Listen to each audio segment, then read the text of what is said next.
Good evening, everyone, and welcome to Haunting the Afterlife Radio. I am your host, Susie, and with me is my fellow fabulous host, Brian.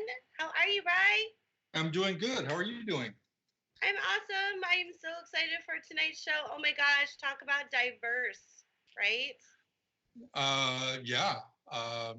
Every time I talk to this individual and everything, it opens up my mind even further and everything, and I want to learn more and pick his brain on some of the equipment that he uses to do what he does. Yeah, I think our listeners are going to be kind of surprised about that factor right there, the equipment, right? Yep. So guys, who is ready for the spine-chilling truth about what's really in our skies?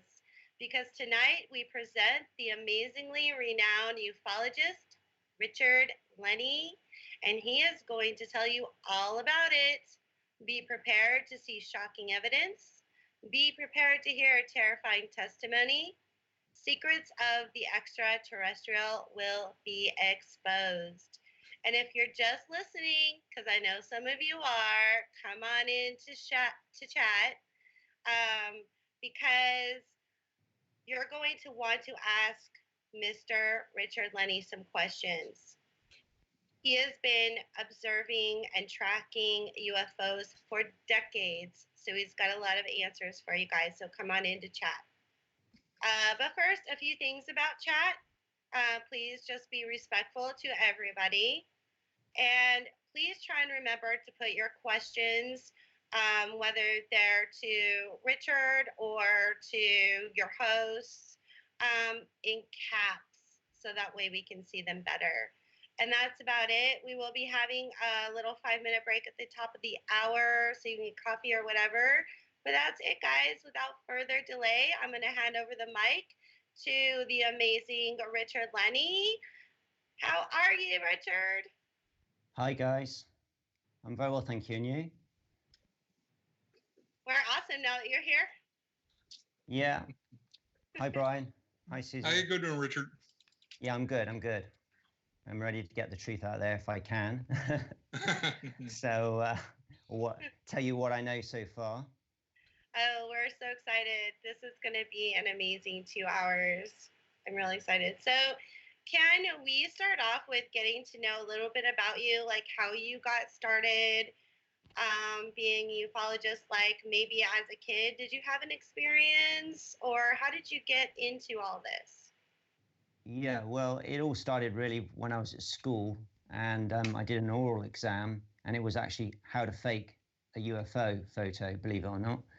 And so it's the old throw up a frisbee or whatever, take a photo of it, and to show how people are getting these discs in the sky, and it's just like, a car sort of wheel cap or something like that. So I did that, and but I found these books that my uncle had. They were the ones with the old black and white photos in them, and they were photos of, a lot of them were taken in America. And I thought, wow, these don't look like they're fakes. These look real. And started reading these books. And then I found that people were seeing stuff that were just like wheel caps, off a car. But they weren't. They were some sort of metallic craft high up. And people were getting them and they were taking photographs. So I wanted to see if this was true, because obviously at this point I was young and I wasn't sure. I was in my early teens. And there was no internet, don't forget, at the time. There were only books, and that's all I had to go on. So I went to the library, got some more books out on UFOs, and then I started to read. And then I found there were some magazines in my shop, which I could buy as well. And then the next thing was, this was probably around about 1976, 77. And then we jumped to 1980, Christmas. I can't remember the date, but it was December. And I'd started work. So I'd left school now, and I got my first job in a photographic shop. So I was still into photography. And I was coming home, got off my bus, and I lived in a village called Uphill. And as I came round, there was my school in front of me, my Uphill Primary School. And I just noticed above it, there were a row of lights, and they were red, and they were in like a half circle. And I counted them, there was about 7. And I thought, well, that's odd because they're red, not white. So I thought, wonder what these could be. So I stood there and I just watched, and I noticed that they were getting bigger. So I thought, okay, I'd stay there for a minute, see what's going on. And then my friend comes around the corner. He got off the next bus, and then he wanted to know what I was doing. So I showed him, and I said, look, Glenn, what do you think? And so Glenn and me were together, and we were watching this. And then the lights became very bright, and they got obviously closer. And they seemed to be above my school now. So they were quite large, but they were still round balls of light, no noise. And the altitude then moved up very slowly and did a semicircle like that, and then came back down into formation. And so we thought, okay, what's going to happen next? We thought that was odd. And then all of a sudden they sort of came over us really slowly. And as I looked up, they seemed to be all connected, like it was one big craft. And then they flew off real quick and they were gone. Now this would probably been about the beginning of the week. On Friday, we have a local paper called the Mercury. And in the Mercury, there was this article about one UFO, one ball of red light seen flying around Weston-super-Mare. And it was noted that it was particularly interested in the airfield that we had, because we had an airfield there, Western Airfield, but they only recorded one ball of red light, whereas Glenn and me, we saw 7. So we think that after they'd shot off, they must have split up, and obviously one went to the airfield, one must have gone somewhere else, and so on. So that was my first sort of close encounter, and that was at the same time as, or round about the same time as, a Rendlesham forest, because obviously that was Christmas, wasn't it, of 1980. And I do believe that when they saw the UFO to begin with, it was a ball of red light, and then of course it landed in the forest. So we don't know whether that was the same UFO or if it was from the same cluster of UFOs, but it was around about the same time. And that was my first, what I would call close encounter, fairly close encounter.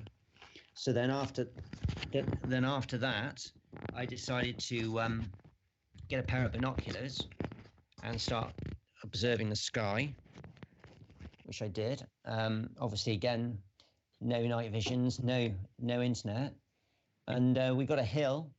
So I'd go up on the hill and I'd look through my binoculars and I would see strange things flying around. I wasn't sure what they were. Some of them were satellites, but I noticed that some of them were going in odd directions, like they were like zigzagging.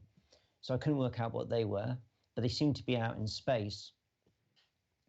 And then that's basically it then, until the internet came along.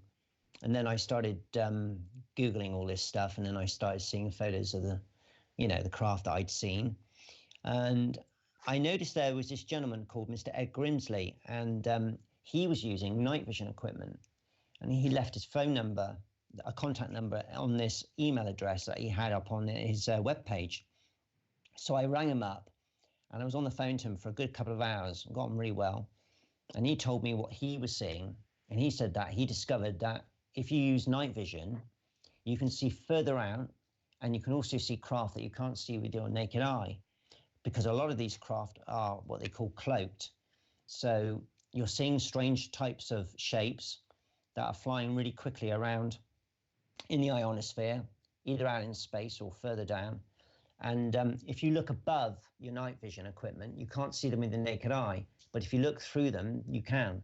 So he said this is what he was using. He said, get a pair, Rich, you see a lot more. So I invested in a pair of night vision, and for about £500-600 in my money. They weren't brilliant, but they were generation 1 plus, and they go through to generation 4 or 5, which is military grade. And you do definitely want at least a generation 2, because if you go for just generation 1, they're more of a toy and you don't really see an awful lot. But generation 1 plus, which is equivalent to a 2, lets you see further out. And that's what I did. So I got a pair of those, and I started seeing a lot more stuff. To begin with, first 2 weeks I saw nothing but satellites, and I was getting a bit despondent with it. And then one night, I was about 3 o'clock in the morning, because Ed said to me, Rich, make sure you're out by about 8 o'clock at night in the winter, and you'll see a lot of stuff. But I wasn't seeing anything. I was only seeing satellites. So I decided to stay out later. And it must have been about 1 o'clock in the morning. And all of a sudden, these discs, they were huge. I mean, they were like probably football-sized pitch discs. You know, they were massive. They just literally flew over my head, 3 of them, but they were really high up. And as it went over, I sort of like just put my night visions away from my eyes a little bit, and I couldn't see, you know, with my own eyes, I couldn't see anything. It was just black and stars. So these things I got obviously through my night visions. So I waited and I thought, I wonder if I'll get another set come over. 50 minutes later, I was out all night on this one, another set of 3 went over. And then about 20 minutes after that, another 3 went over, and they were all heading north. So, and by this time it was starting to get light, and so I couldn't see anything. So I don't know if any more went over or not, but then I thought, yeah, I'll be keeping these. And then I told Ed Grimsey about it, and he said he was going to get a trip over to the UK, and he was going to bring a load more stuff over with him. So I met him, and he stayed with me for 2 weeks. He brought all his equipment over, and we saw a hell of a lot of stuff. And he brought Generation 3, Generation 2, so I could compare the differences between the 2 scopes, the 2 goggles. Some of them were goggles you put over your head, you know, so you don't have to hold them. The other ones were like binoculars. But boy, yeah, if you can invest in a couple of £1,000 pair, they are amazing. I mean, there's so much more light in, and you just see a hell of a lot more. You see 40% more stars than you do with the naked eye. That's with a general, you know, Generation 2 pair. You get a Generation 3 or 4, and you're seeing even more again. And I was seeing so many craft. I was seeing shapes I'd never seen before, almost like a L shape, odd shapes you would think could never fly. Odd-looking sort of craft they were, and they were bombing it across the sky really fast. And then you get ones like clusters. They look. I thought they were birds to begin with, but they weren't. They were going really quick, and again, you couldn't see them with your naked eye. You know, birds you could hear and you could see. And I knew what birds were like anyway, because I obviously get to see those too. So you can compare, and you know this is something else. This is not the norm. And so I started writing stuff down, you know, and what I was seeing. And then I was on Facebook. I started my Facebook page, and I was telling other ufologists what I was seeing, and they were using night vision, and they were seeing the same stuff as well. And then we'd go out in groups, different parts of the world at different times, and we would see stuff like in intervals of like a minute or 2 minutes. So these things were going across the world real quick. So that's how I got into the night vision, and I still to this day use it, and definitely recommend anybody out there to get a good set of night vision equipment if they're into, you know, sky watching and wanting to see these stuff, because believe me, it's up there. I have a question for you. First of all, I want to say it's really cool that you could take like a piece of, you know, ghost hunting equipment and use it for, you know, identifying UFOs. Yeah. I want to say hi, Nikki. Hi, Nikki. Thanks for joining us. I do want to express that to all of our listeners who just joined.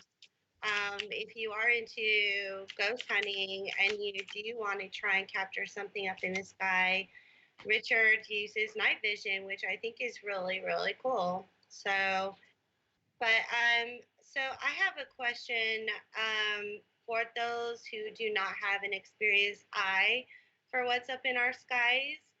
How do you, so at nighttime, how do you tell the difference between a satellite and what could be ET UFO? Yeah, with satellites, they normally go from hemisphere to hemisphere and usually take 2-3 minutes. And they go on a steady sort of speed, you know, they're not going too fast. You will find that some do go faster than others. Now, this all depends on how far out the satellite is. So if it's a satellite that's got a 10-year span, that'll be quite far out, and that'll go really slowly, and it'll be a dot, a white dot, and it'll go, like I said, from hemisphere to hemisphere. In fact, on some of them, you'll be looking just literally looking up with your night visions, and all of a sudden you'll think that one of the stars is moving, and if you track it and it's just staying virtually in a straight line, and it's doing a sort of general speed, then you know that's pretty much a satellite. And then you'll get other ones that'll go a bit quicker. They're nearer to the Earth. They've probably got a lifespan of about 2 to 3 years. The ones that are further out, the 10-year ones, they're communication satellites. Mm-hmm. Now you've got to remember, with those ones, some of them are iridium, which means that they'll revolve like that. They revolve round, and they catch the sunlight, and they flare up. And there are actual programs on the internet that give you flare times for these satellites. They can actually work it out when it's going to flare up. And I've seen so many ufologists or people who, say they're ufologists and track these things, and they flare up and they say they're talking to me, and they fire a laser pen and it flares up, and they're making it flare up. And they're just satellites. They're not ET craft of any type, or UFOs, or whatever you like to call them. They're just iridium satellites. And of course, if you're watching one of these through the night visions and it flares, it can be very bright. But that's all that is. In fact, I found one where there's two that go together and there's a gap in between. Now, when I first saw that, I thought, wow, this is amazing. And then I found out afterwards they're satellites, and they actually track the Earth. And they're the people that are involved in that do the Google Earth. You map it out. So that's what that is. That actually is the satellite that maps out the Earth. And that's what you see on Google. When you go to Google Earth, that's what that's doing. Now, a lot of people are picking those up, and they're saying they're UFOs. They're not UFOs, they're satellites. Again, they'll go quite slow. They'll be together all the time, which of course is the reason why people think they're not satellites. And there's a gap in between. I did see one that was a triangle shaped, and that was going together. And I couldn't see that being a satellite at all. But yeah, that's basically satellites. So you've got to remember, early in the evening when you go out, when it just gets dark, that's when you see them, because the sun hasn't gone all the way around the other side of the Earth yet. So of course it's shining off these things, because don't forget, they're really high up. They're they're in our ionosphere, but they're in the outer ionosphere. They're in space, but they're still close to the Earth. So that's why I tend to go out later at night. I don't usually start sky watching before midnight. So the sun's got time to go around the Earth, and then of course you don't basically see them so much then, because they're not showing up. You will still see a few, the iridium ones, because they're really high. Like I said, the ones that are like a 10-year lifespan, they're quite far out in space. So of course the sun's still going to hit those. You're still going to see them. But otherwise, if you go out early, you're just going to get nothing but satellites everywhere. Mm-hmm. So that's basically the difference. Now, with the sort of craft that I see, they'll be completely different. They won't be just like a little ball of light that just moves slowly. They'll be like an odd shape, and they'll move really, really fast. And they're called fast walkers. And they're a craft that I see quite a lot. And then obviously you get the triangle type.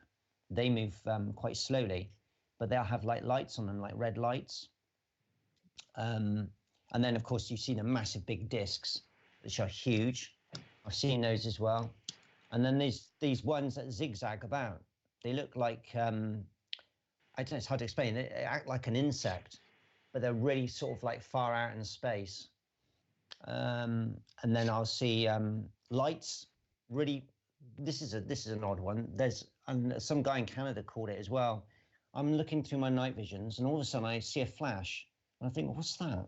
So I'm waiting, okay, and then again a flash. So I count in my mind. So 1 Mississippi, 2 Mississippi, and every 10 seconds this light flashes, and it's deep, deep, deep in space. And then I get this guy from Canada, because I put it up on my Facebook page about it, and this guy in Canada is picking up as well. And I find other people are picking it up also. Nobody knows what it is. It's just like a little faint flash, like every 10 seconds. And then a couple of weeks later, I got it again over the other part of the sky. So that was like northwest. And then I'd go over and it'd be on the east side of the sky. And it'd be really faint, and it would just flash. But it wasn't every 10 seconds. This was now every 7 seconds. So it was a lot faster, but it was still this very faint flash. And to this day, we still don't know what that was. It was almost like a beacon out deep in space. It's just flashing, but you couldn't see it with the naked eye. I mean, if you didn't have night visions, you would not know that was there at all. So you ghost hunters out there need to start using your equipment to find some crafts for sure.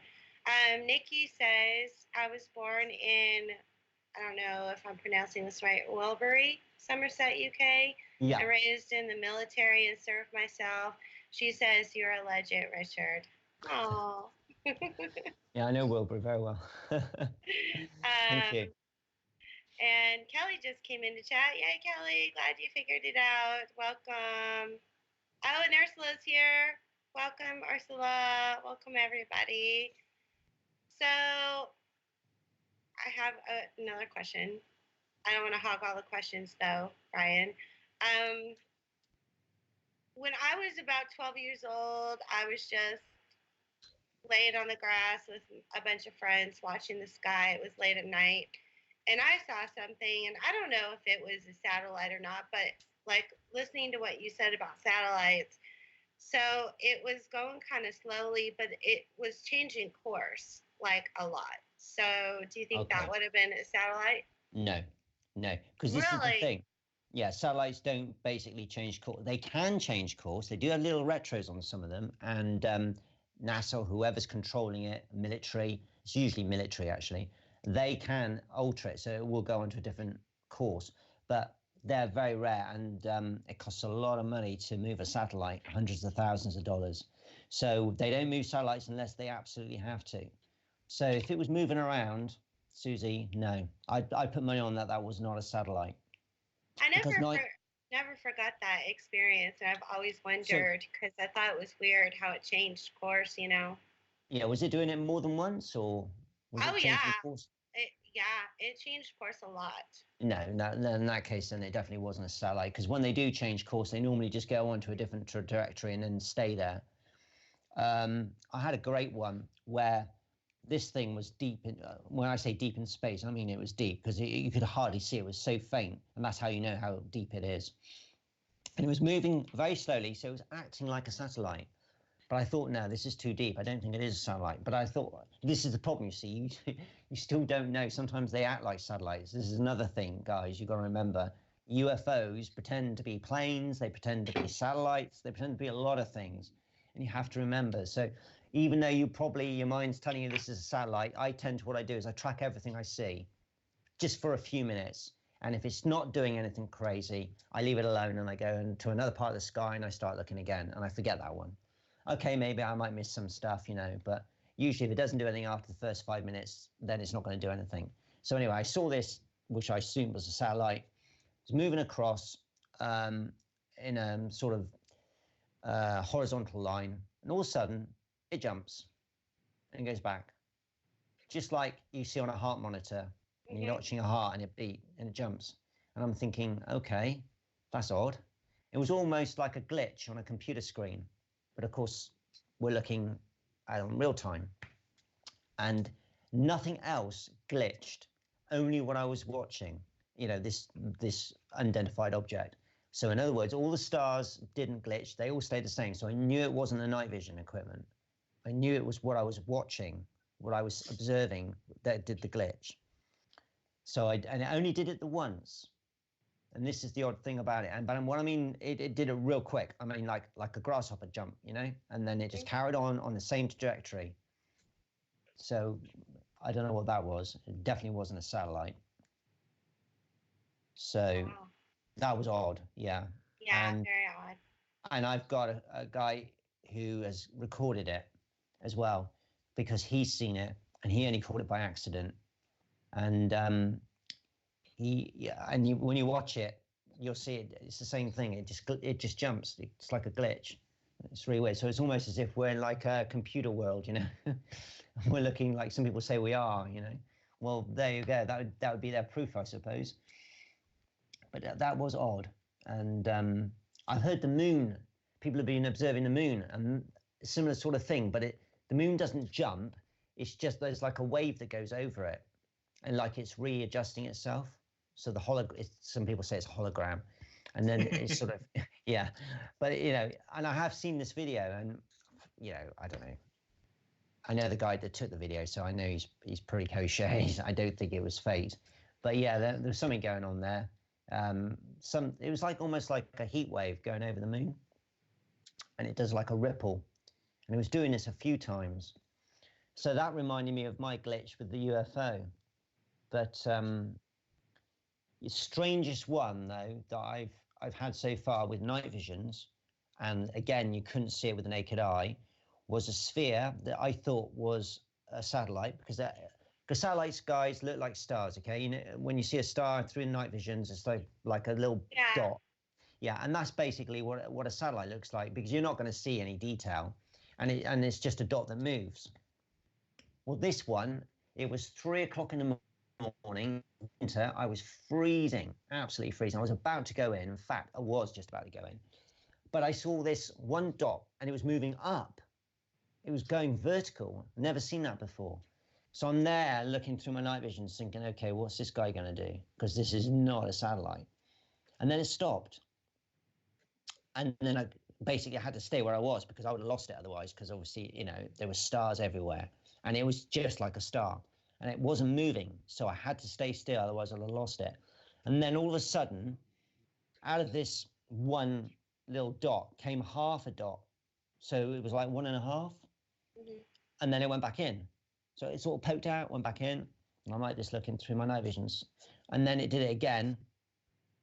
And after about the 3rd time of doing it, it stayed there. So now we've got 1.5 of these like sphere type object. And then a beam of light comes out of the second bit that's bumping out of it. And it moves out like that, really slowly. And I'm like this, looking at it, thinking, wow, what's going on here? And there's just keeps coming out, this beam of light, like a plasma light. It's like, so through the night visions, it's like a white line, okay? Don't forget, this is in space, guys, okay? And it keeps going out and out and out and out. It's just very slowly, this line coming out of this 1.5, or whatever it was. And then it stops. So we now got a sphere that's 1.5 with a white line that's, I don't know how far it was, because it's hard to say, of course. Now I take the night visions away, just slowly like that, and look over my night visions. And the area that I'm seeing this in, there's nothing there.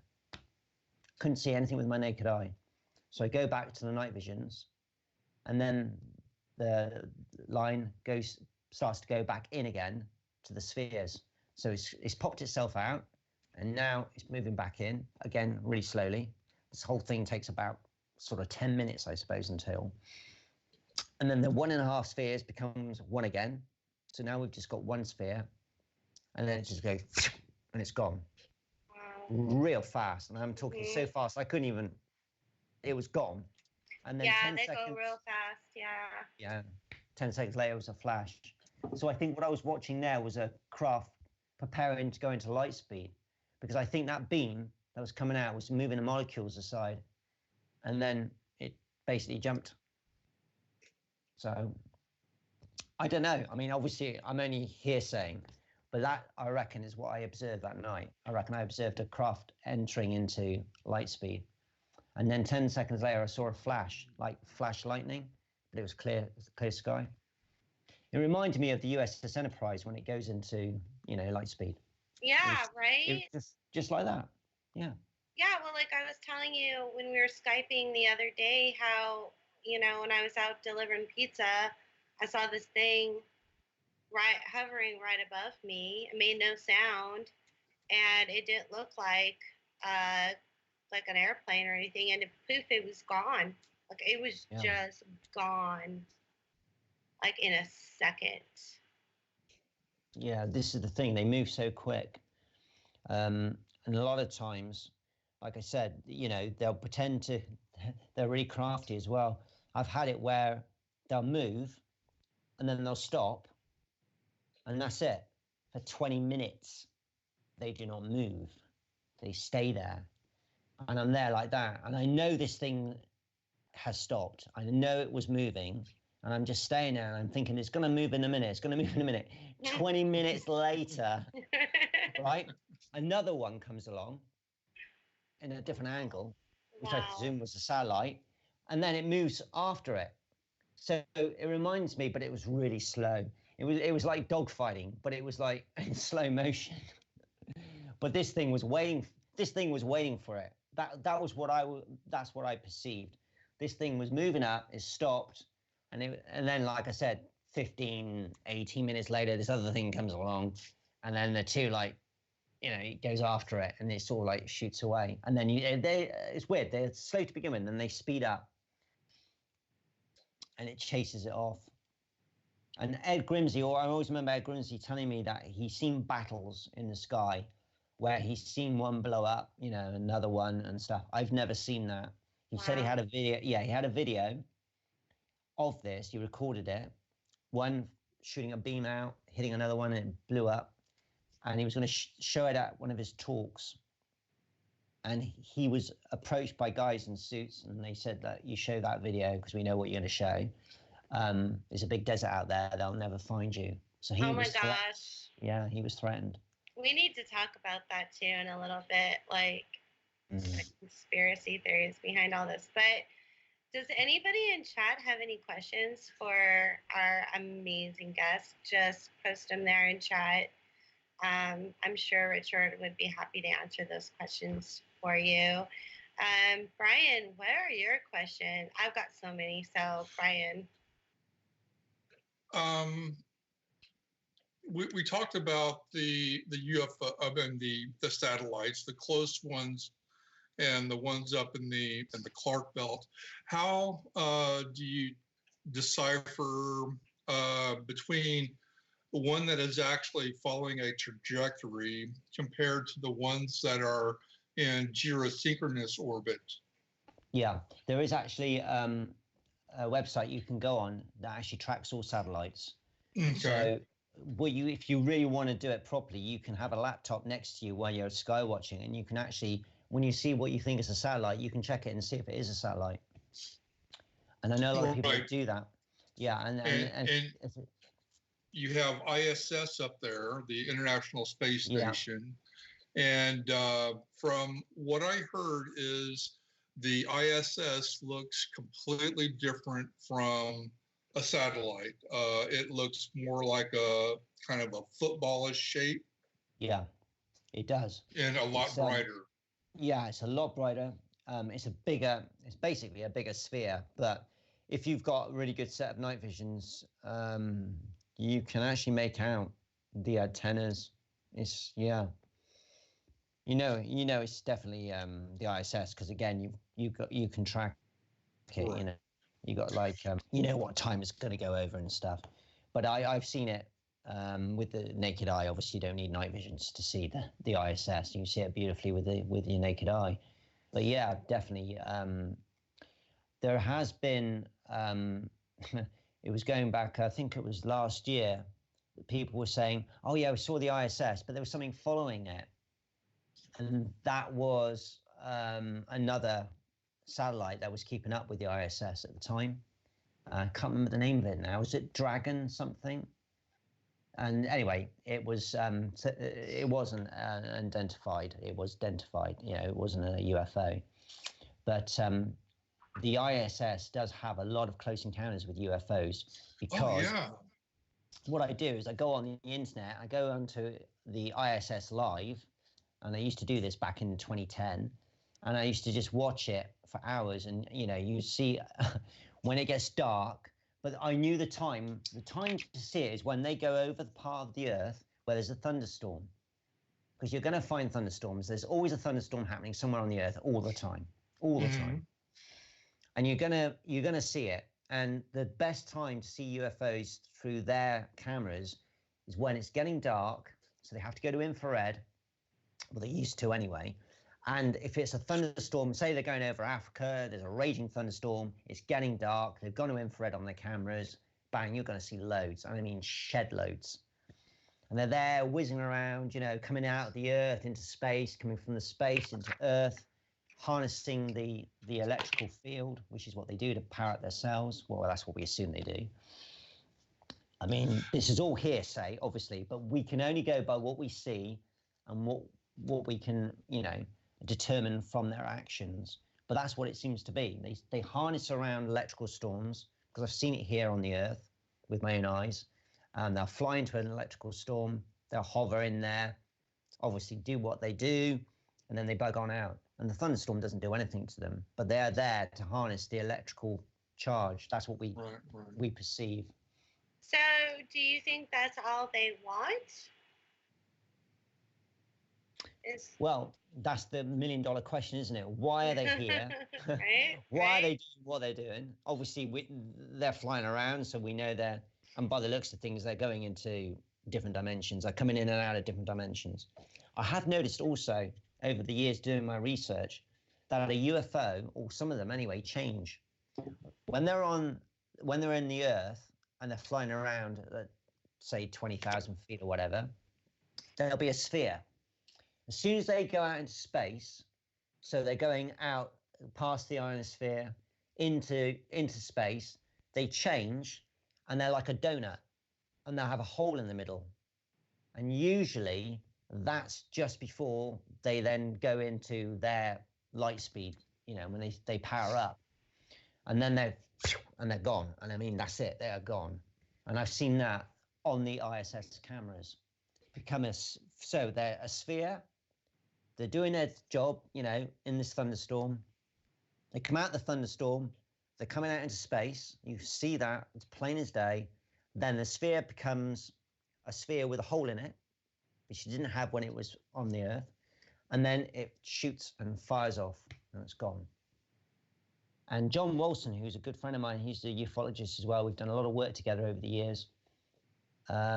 He's got a really, really powerful telescope. And I mean, it is amazing. You can almost look like you're on the moon. This thing is powerful. And he's done a lot of homework on it, and he's done his own tubes, and he's made it even more powerful. He's a very clever man. And he's tracked, which I called it the dumbbell. There were two spheres, and they seem to be connected, but there's a gap in between. They're together all the time. They're not satellites. And we tracked it, leaving the Earth's atmosphere, going into space, and heading towards the moon. And then because he does a lot of the moon stuff, like he was always videoing the moon, he said, Rich, I've seen these things coming out of a crater and going into space.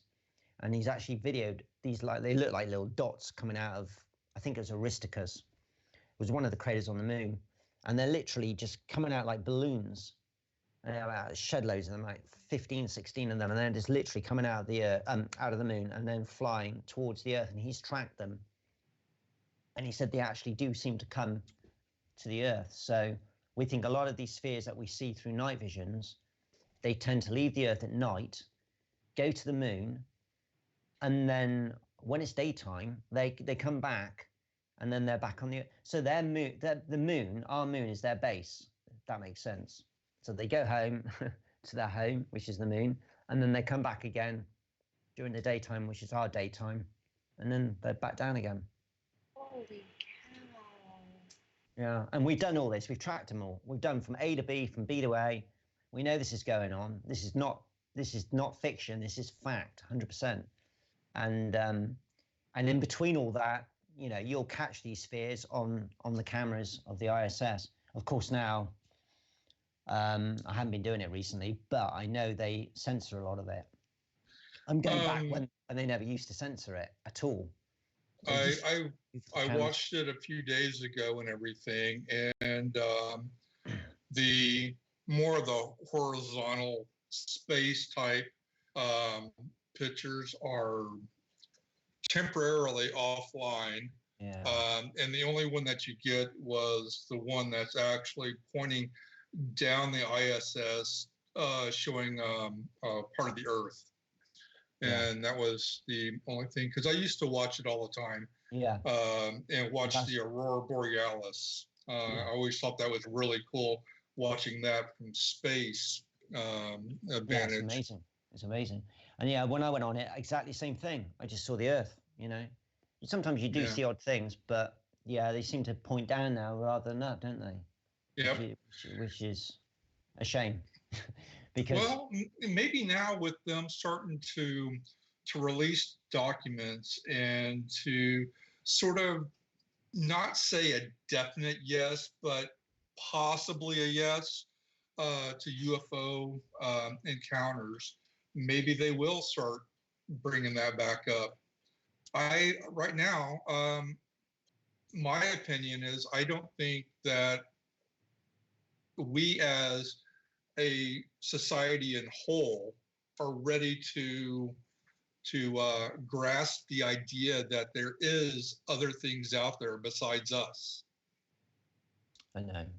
I think this is the problem, isn't it? Either people don't want to know, they're not interested, or they are interested, but this is the trouble. They want answers all the time, which we can't unfortunately give, because we can only do the research that we do.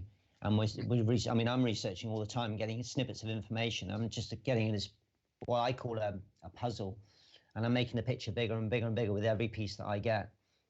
And hopefully one day I'll have enough pieces so we'll be able to work out what their agenda is, because they must have one. Oh yeah. And I've noticed as well, since I've been, because I went public in 2011, did my first talk in Swindon, and then I did some talks around the country after that, PowerPoints and stuff. But meeting other ufologists and sharing the information, we were getting a lot out from that. And now a lot more people are using night visions, thanks to Ed Grimsby, the late Ed Grimsby. Unfortunately, he's no longer with us. But people are seeing stuff, and I'm like collating with them and stuff as well. And we're finding, because I might have somebody in Australia, and I've tracked something, and then they see it a few minutes later or whatever, and they'll be doing something else. So we can figure out roughly what they're doing. Because where do they go? Exactly. Where do they go? I mean, you see them for a couple of minutes or a few seconds, and they're gone. And like, where are they going? Well, what's the agenda there? I want to take a second really quick. I'm sorry, I didn't mean to interrupt you. I just want to acknowledge Nikki's comments really quick. Yeah, she's actually got two of them. Yeah, she said, we fly planes, and when we fly, everything is registered. But when we encounter unauthorized entry, we question it, but are often unable to pull the data. It's frustrating. And then she said, he's spot on, meaning Richard. This is exactly what we see, but can't access the return data. And then she said, I think it's BS. Why look if you don't want answers? I think people might be scared. I mean, personally, I'm a little scared. Well, yeah. See, and that's the whole thing. We don't know what their purpose is, what their agenda is. And I always kind of thought it was funny thinking about this. I mean, there are billions upon billions of stars out there. And it would be really close-minded of me to think that, oh no, we're the only intelligent being, sentient being in this whole vastness. That would just be kind of really huge of me and thinking big about myself. And yeah, I don't know what they want, and who knows? They may be friendly, they may not be friendly. But I want to go ahead and mention that as we've been talking, I've been putting pictures up and everything. And right now I'm showing the pictures of the beams coming down to Earth. Yeah, no, that's a good one, because these craft, they do have, and it happened in Bristol, where they have like a red beam, and all of a sudden it'll flash real quick, like lightning, but it'll be red, and it goes straight down to the ground like that. And it was caught on a cell phone in Bristol going back about 3 or 4 years ago. But other people around the other parts of the UK have seen it as well, and other parts of the world. And they just literally fire a beam down. And this reminds me of when I went down to Devon in Somerset, because a lady was seeing a lot of stuff going on in her garden. And she said she was seeing, beams and stuff. So I managed to capture that on video. And these beams you couldn't see with the naked eye. You could only see them through the infrared spectrum. And they were coming down at a 45-degree angle, but they were taking soil up. They were taking water up. And you could see something going up through because when you zoom in, obviously, otherwise it's just like a line. When you zoom in, you see all this stuff going up. It's sucking it. So makes me wonder, and they're taking berries, they're laser cutting them, and you've got like half a shell of an acorn completely cut in half. You try cutting one of those with a sharp knife, straight down. The other half's left on the ground, they take the other half. Berries opened up, the inside's gone, just the outer, and little holes, like 2 inches across, 4 inches down, perfectly machined. The mud is perfect, it's like metal, and they're all over the garden where these beams have been coming down, taking up soil, moving slightly, coming down, taking up soil. And the clouds were quite low because it had been raining, and there was this plasma, like kidney-shaped plasma, rocking backwards and forwards like this. And this was what was generating the beams. So that made me think that they are checking the Earth. They want to make sure that we're not doing something to it. Maybe, they want to make sure that the Earth's okay and it's not poisoned. Well, that was going to be something too that I was going to ask is like, what's their mission? Could it be that they're trying to help us in some way? I mean, we kind of do similar things. We're always doing studies and taking samples and tracking, right? Yeah, because that's what it is. At the end of the day, you think about it, you've got cattle mutilation, you got people disappearing, people are saying they're being abducted. You got soil going up, you got water going up. Her cat, Ebby, goes. They take the cat, and the cat's never been to the vet. It's always got a shiny coat, it's never been ill. Cat's about 7 years of age now, 8 years of age. And and she said, it'll stop in the kitchen, and it looks like it's going to be sick. And she says the tiles of the wall come through the cat, and then the cat's gone. It takes about 2 minutes, and the cat disappears completely. No cat flap, windows are all closed. 2 hours later, the cat's meowing outside, wanting to come in. We can't really complain. We can't really like that complain. One? I like that one, yeah. We can't really complain about this behavior because we do the same thing, I was just watching a documentary last night because Shark Week is coming, and we do the same thing with like sharks. We track them, we take specimens, we do all this same kind of behavior. But of course, we're humans, so we're the it thing, right? Our egos and everything. We can't imagine it being done to us, right? But apparently it is.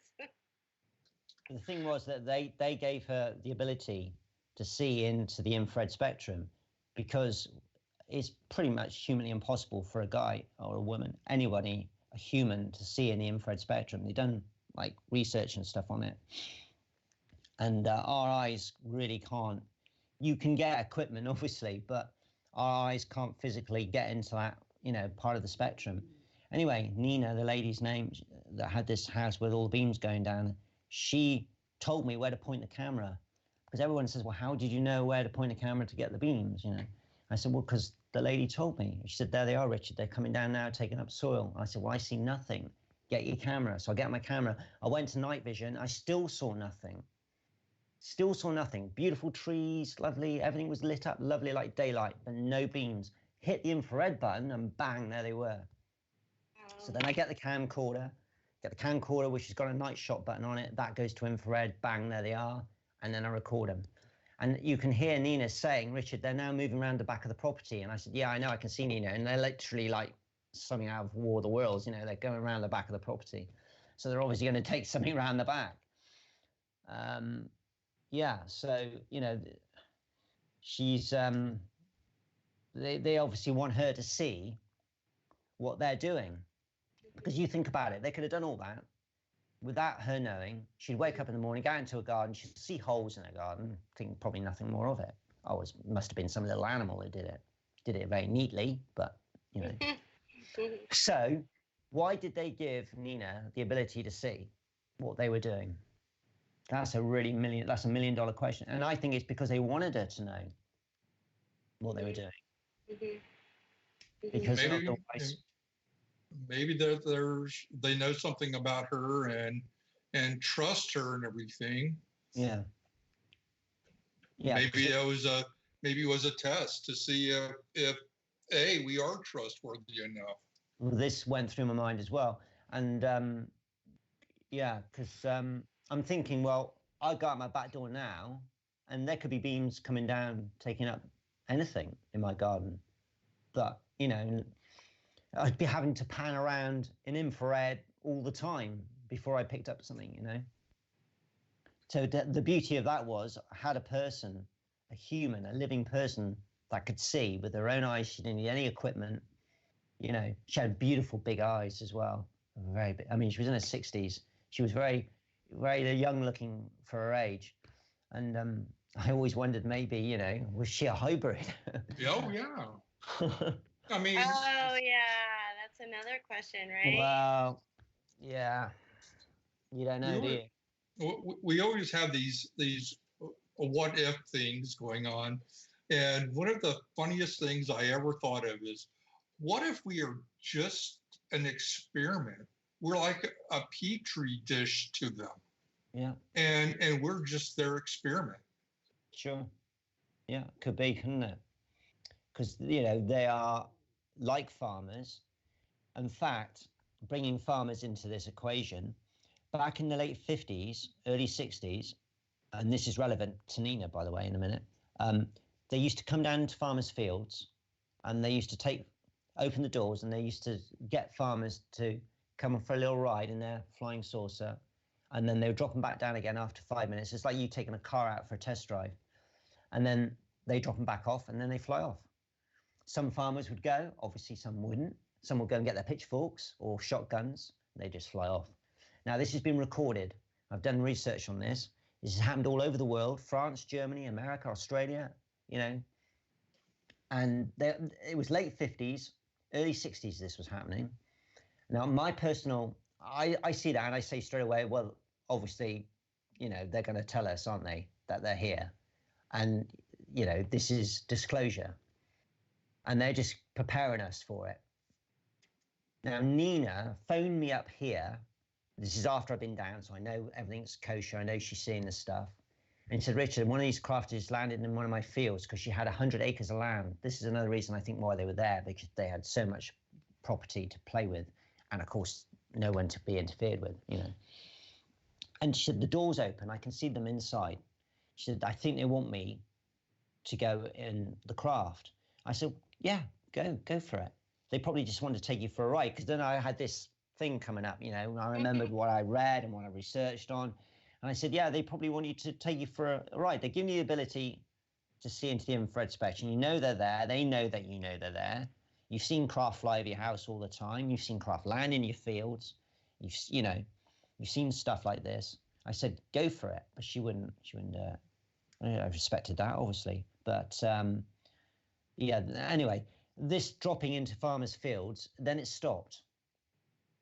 And there was some sort of interaction with military. And I think the military put an end to it. I think this is when they had a meeting or something. I don't know.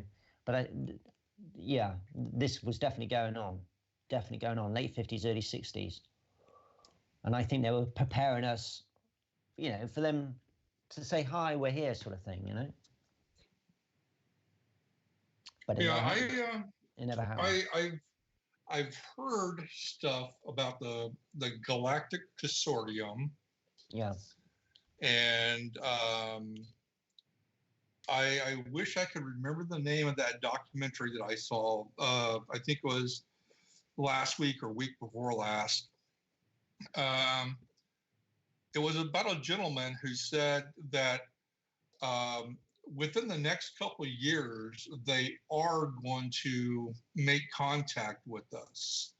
But he said the first race that does are going to be a reptilian type race, and they're not going to be the nice ones.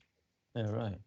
And then the second group is going to be the grays, and that they're actually going to drive the reptilians off. Yeah. Well, I was gonna ask Richard about that after break, because remember we captured that EVP at the Genoa Cemetery, and we had that one ufologist say that it was reptilian. Oh, right. Wasn't that R. Keith Andrews? Yeah, I believe so. But I think I'm trying to remember if I don't know if Richard ever heard that EVP, but or the audio clip. I don't know if I should call it EVP. Maybe I can. But anyways, yeah, I was gonna ask him after break if he, if he believes that they're like different species and what they are. You know. Yeah, there is like a squid one, which Nina had in her living room, and she had lovely Chinese lacquered furniture. And it was early in the morning. She had a burglar. This is what she was telling me. And she went into the living room, massive room. I was in the room. She showed me, and there was sucker prints over all the beautiful Chinese lacquered furniture. And there was this squid-like thing in the corner, and it had come through her French doors. So she got a broom and she shooed it out, and she managed to get it out the door. The thing just then floated off or went off into the sky. And she said she polished all her furniture back up, but she left one of the prints. And it's like a thumbprint. And it was on the French door. And it's lines going down in like a 45-degree angle, all going down like that. And that, I suppose you could say, was DNA from extraterrestrial. She rubbed all the others off. I couldn't believe it. She didn't save any of it. And I was going to get some sellotape and I was going to put it over. Get a thumbprint? Yeah, but I never did it. I left without doing it. And I kick myself to this day because that was DNA, 100%. Yeah. So how big was it? Yeah, it wasn't that big. She said it was about the size of a dog, a sort of medium-sized dog. But it was like a squid shape. It had tentacles, had suckers on it. So it was basically like a squid. But it was like obviously not in water. It was. She doesn't know why it was in her living room. She doesn't know why it was going all over her furniture. And I said to her, well, maybe it's because they want you to have the DNA. And that was the way of doing it. Wow. So she does communicate with these ETs. They bring a TV screen out. And then she'll get a load of gibberish, and all of a sudden it'll go into English, and she can understand what they're saying. This is how she communicates with them. Mm-hmm. And I know someone else who doesn't know Nina, who has seen exactly the same thing.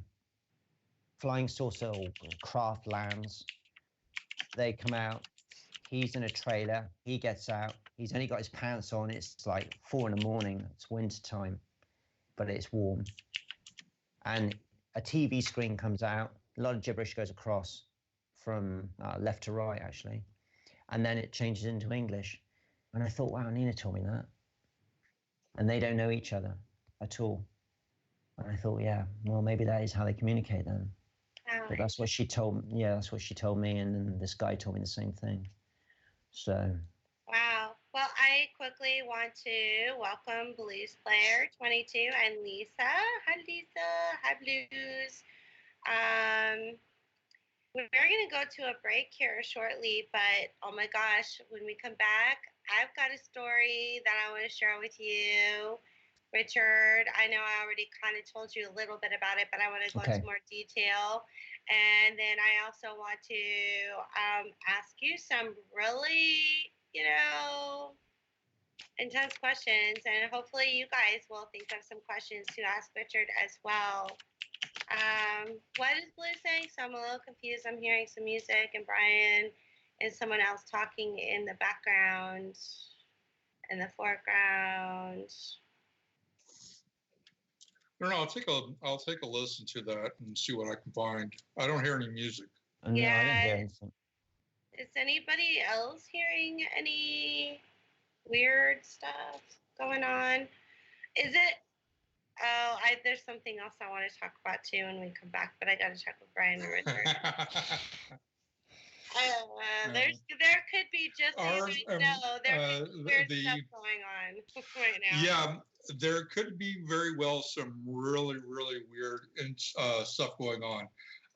One of them is could be that an outside agency is trying, well, possibly could be trying to jam the signal. Yeah. But we'll tell them about that when we come back. yeah, well, we're going to go ahead and go to break and everything. So go to the bathroom, get something to drink, and we'll be right back in about 5 minutes. See you soon. Okay.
now.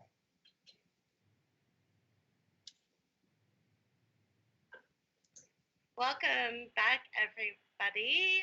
We are talking with the amazing Richard Lennie about UFOs.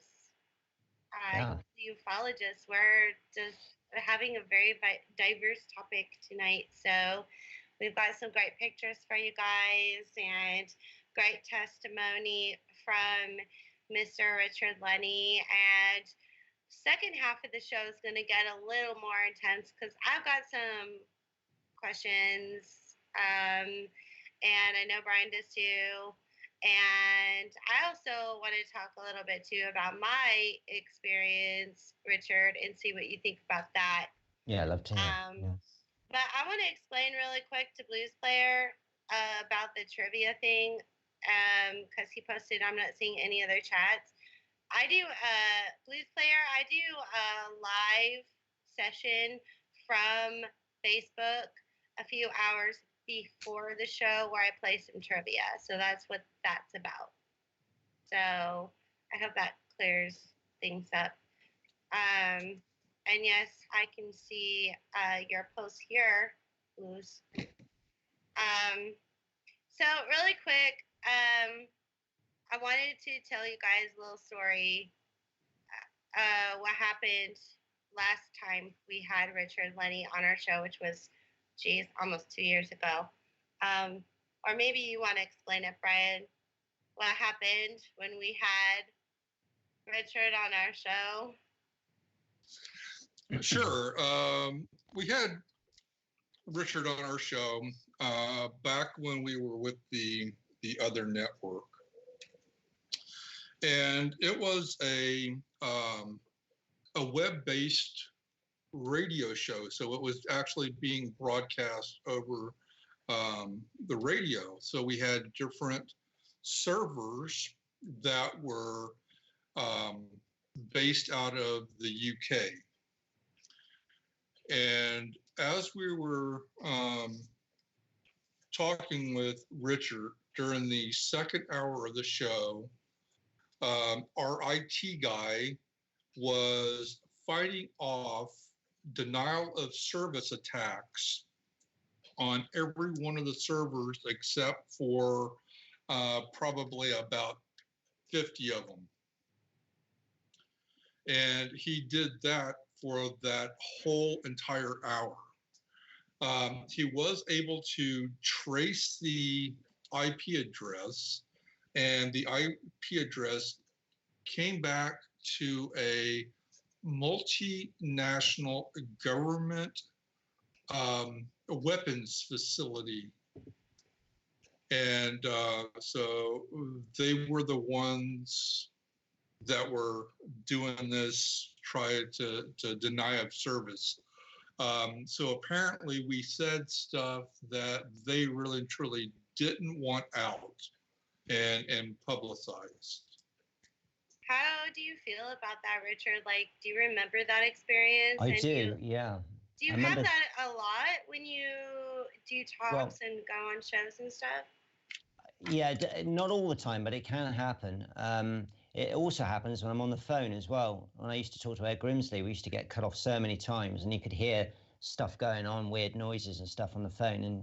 But yeah, on the radio shows in the past, there have been some occasions where they've been trying to take down, once they start hearing, basically, usually after the first, if it's a 2-hour show, it's normally in the second hour. But I think with your show, because it was a ghost show, I think once they realized I wasn't talking about ghosts, I was talking about other things. I think that's probably when they decided, okay, let's bombard this guy. But yeah, I've had this before. Yeah. That is just proof right there that we are being listened to. And let's hold the reins, guys, because this is the second hour. We don't know what's going to happen, but hopefully everything will be good. Yeah. Hopefully YouTube won't be taken down. No, I'm sure we'll be fine.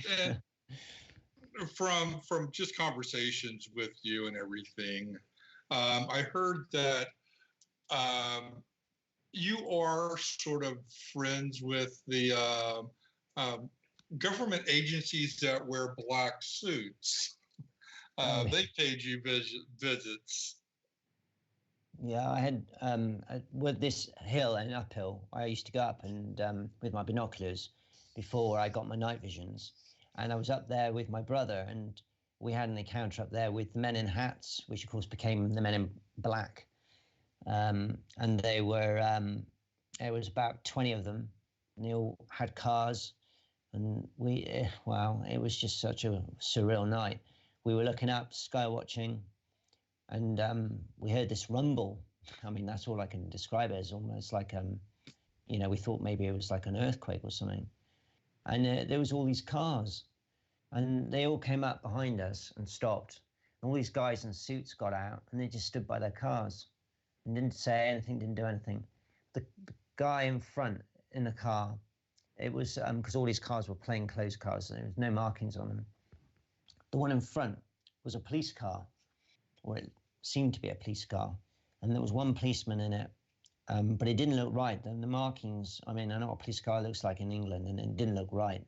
It looked like somebody tried to make a car look like a police car. That was my first impression. And he didn't get out of the car. He stayed in the car, which was rather odd, whereas all the other guys did. They got out the cars and stood by their cars. He put the window down, and his bumper literally touched the back of my ankle. They were right up on us. My car was parked up on the side, and he asked me what I was doing, and I was going to say I was sky watching for UFOs, but something made me change my mind. I don't know what it was, and I just went on plane spotting. He goes, "Oh, I used to do that years ago," and that's how it started, with this conversation backwards and forwards, and for 50 minutes, basically shooting the breeze. And Jonathan, my brother, smoked, and he asked for a cigarette, and the policeman don't smoke on duty, and he gave Jonathan a light through the window of the car. He stayed in the car the whole time, and I could see in the car, and I know what an inside of a police car looks like, with all the radios and stuff, and they always have like all electrical equipment and that, and it just like a normal car, He had a uniform on, and that's when I got a bit worried. I thought, this guy's not a policeman. And then the next thing I know, I'm in my car and I'm taking my brother home. So that was a weird night. Yeah. We don't remember the cars. I don't remember the guys going back in the cars because, did have to reverse back. The whole thing. It was just a surreal night. It was almost as if we dreamt it, but we didn't dream it. It happened. Like I said, Ed's been approached. Also, other ufologists have had encounters with the men in hats or the men in black. And they, I don't know, there's something about them. When you look at them, they're like, you get this feeling that they're not who they are, who they're saying they are if they speak to you. And they're trying to be something else. That was my impression. So they were definitely not, because I said to the policeman, I said, "Who are these other guys? What's going on?" And he said, "Oh, no, don't worry, they're with me." And we saw, just before they turned up, we saw this car speeding past real fast. So my first impression was they were after this guy. So I said to him about the car that we saw. It was a moonstone blue 3-door Cosworth. I'll never forget it. And I said, "Are you after the Cosworth?" He goes, "Oh, no, we've seen that. No, we're not interested." I went, "Right, okay." And then he carried on shooting the breeze with me. So, strange. And then, like I said, next thing I know, I remember taking my brother home. And then, after I dropped my brother off, he only lived up the road from where I lived, I was coming back in my car, and there was a police car coming the other way. And I wasn't sure if it was the same police car or not, but the policeman just looked at me like really weirdly, and then that was it. It's gone. So that was my encounter. Wow. With quite a few men pretending to be policemen or detectives, but they weren't. Definitely not. We have oh God, I have so many questions, but we have a question from Blues Player. He says, "Mr. Lennie, have you seen the gimbal I don't know if I'm saying that right. And Go Fast videos. Yeah, this is the Navy. I think that's the one he means, where they took a video of was it the Tic Tac UFO, and then there was another one as well. I've seen those, and yeah, they look pretty legit. There was only one thing I wasn't sure about, was when they're chatting to each other. Some of what they were saying I thought wasn't very military, but I think they were so surprised by what they were seeing, you know. But I have, yeah, the gimbal video I've seen, the Tic Tac video, pretty genuine, I'd say. Yeah, pretty genuine, because it's almost like the Tic Tac video one is like a sphere, and they capture it, and then they can hold on to it, and it's really moving fast, and it's just skimming above the water. Because a lot of these UFOs, I don't know if anybody out there realizes this, they're actually USOs. So they're underwater submersible objects. They go under the water as well. And we've had many occasions where you'll see a light in the water bubbling up, and then you'll get a swirl, and then these things just straight out of the water and they go up into space. So we think a lot of bases are under the sea. So we think they're on the moon, definitely. We've got that. And we think they're also in the sea as well. And with the global warming, where at the bottom of the ocean, the ocean's warming up, which is, of course, melting the ice caps. And you've got all these protesters saying, oh, yeah, you've got to do this, you've got to do that. And it ain't going to make a blind bit of difference what car you drive or what fridge you buy. It's going to happen regardless. This is what the world does. The Earth changes every so many millions of years. You know, it goes through certain stages. Like every 7 years, your skin shreds. You know, it doesn't matter what car you buy, your skin's still going to shred after 7 years, you know. But we think that these guys are down there, and they're under the sea, definitely. And they think they've got bases down there. So, because let's face it, you know, we haven't really observed much, have we, under the water? You know, there's so much we haven't seen yet. And, yeah. And people have seen strange stuff going on down there. Strange looking objects. I always remember there was one where in a plane, they were about 30,000 feet, and they were going over the ocean. I think it was the North Atlantic. And there was all these reddish, orangey coloured, like specks coming out of the water. And it was going for miles and miles and miles. And I was like, what's that? You know, something under the water. But it was literally huge. And they videoed it. And they wanted to know what it was. You know, so there was no clouds, but they were really high. But they could see it, you know, because obviously at night it lights up. So. That's why I don't go snorkeling, guys. No snorkeling for me. I just like to sit at the beach. That's all I do. So yeah, so we think they're definitely under the water, and the fact that they can fly in space, they can fly in our skies, and they can go into water. These guys can basically go anywhere, do anything. You know, it's the ultimate vehicle, and I want one. You know? Right. But a lot of these spheres that I'm seeing in the sky, we personally think they're drones. That's what I think, and I think a lot of the other ufologists are agreeing with me now. But ever since I started seeing these things, I've been saying they're drones, because they're about the size of a small mini motor car, an old mini, and it's sphered, it's round, it's made of metallic, some sort of metallic structure. You can see the sun shining off it, you know, you can see it's metallic in its shape, but it's not that big. And I think they're controlled by something else, which is a lot bigger, outside the Earth. And these things come down. Sometimes they're up at 30,000 feet, and sometimes I'll come right down to just below, you know, below the surface of whatever you are, like the roads or whatever. And I personally think that these spheres are responsible for the crop circles. because I think that's what makes the crop circles as well. I was going to ask you about that too, about the crop circles. Actually, I believe there was a YouTube video that showed some of these spheres making a crop circle over in, was it in Wiltshire? Probably, yeah. Yeah, that's where they normally are. Right, where near Stonehenge and all around that area. Yeah. Right. And Nikki says, we've seen a lot of thermal blips on the ocean for sure. Yeah. We've had many hits without traces. Yeah, there's definitely stuff going on under the ocean.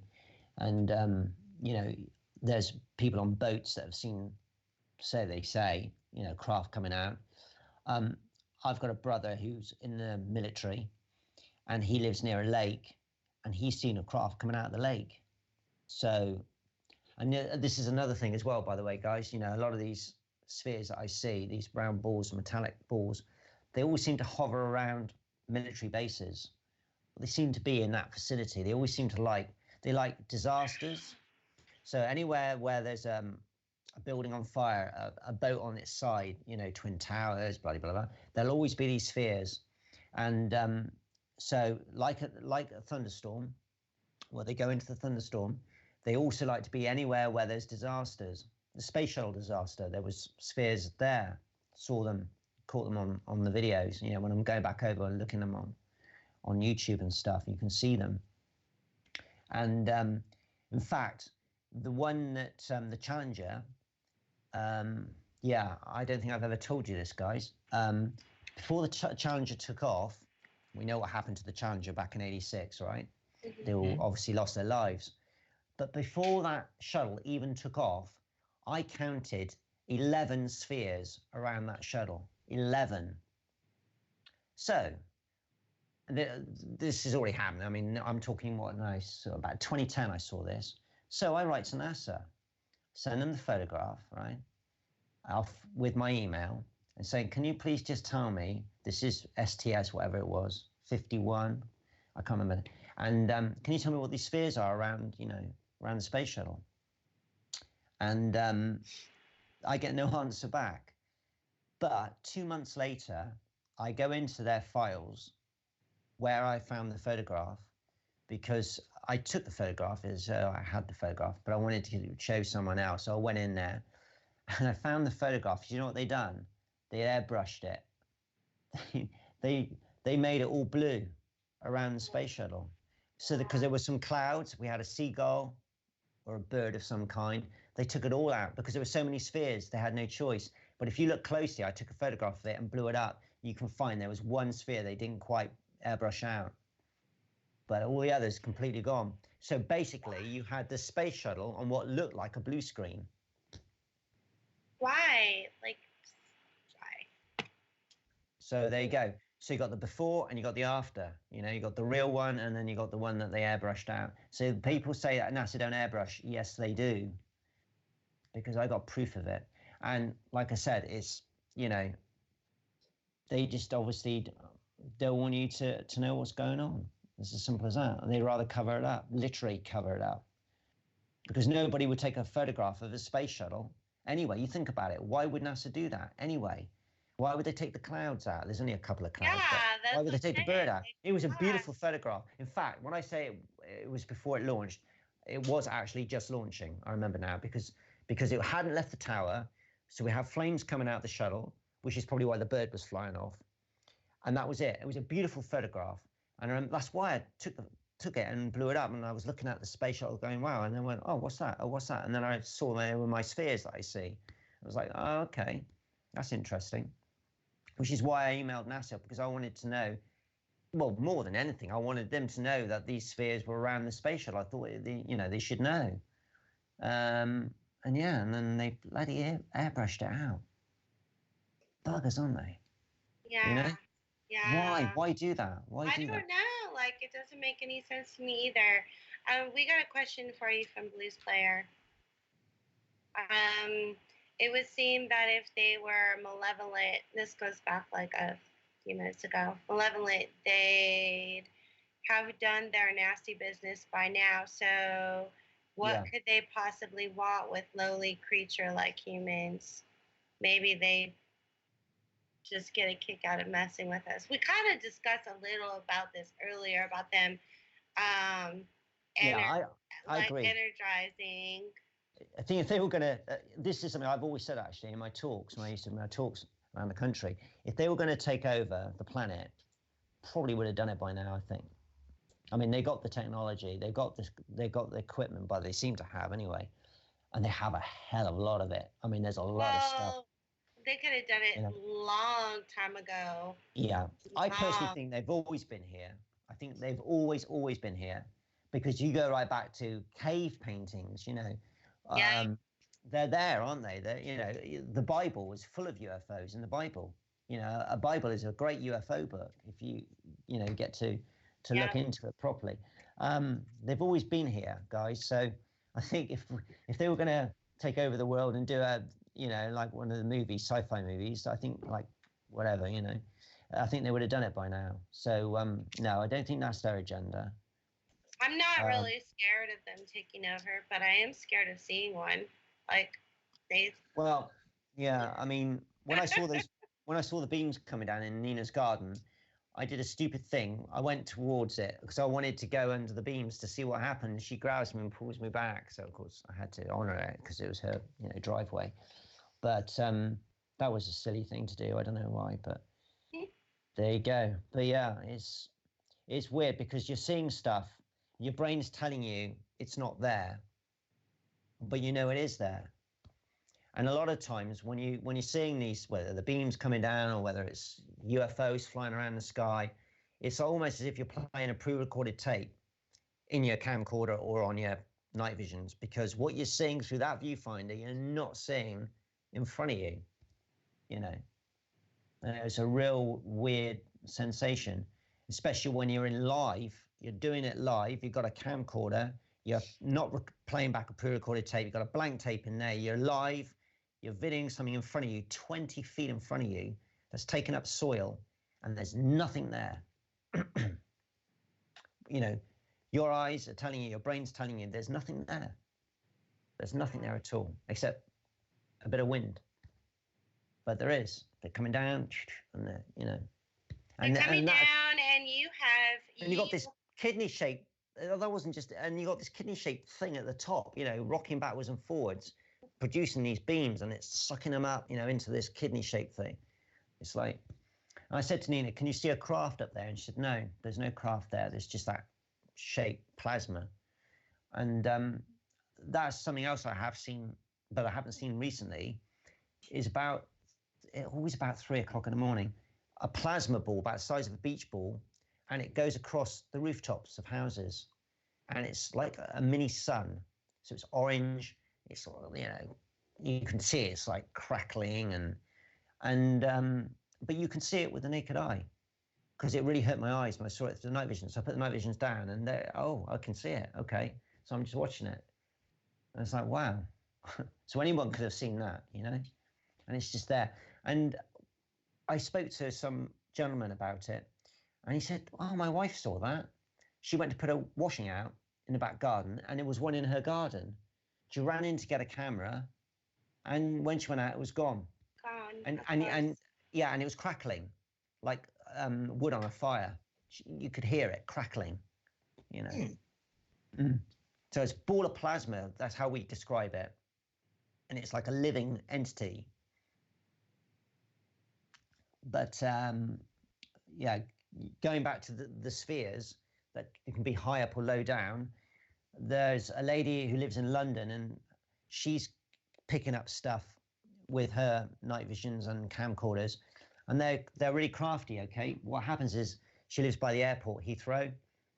Plane's coming in, gears down, sphere underneath the plane, right?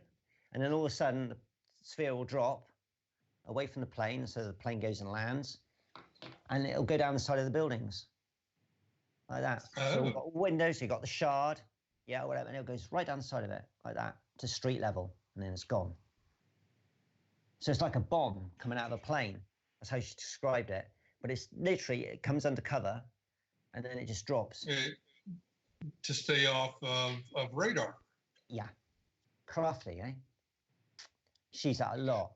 They use our planes. But this is another thing as well. When I'm watching these spheres, because you can see them during the daytime as well.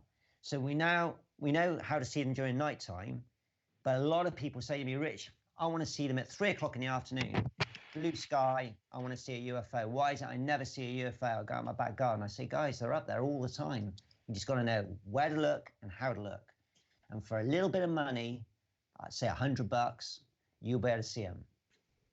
And then all you need to do is get an old camcorder off eBay for about £60 with a screw thread lens, get an infrared filter, screw it on the front, make sure the camcorder's got night shot. Most of them have, because the infrared part of it, so you can film, in infrared.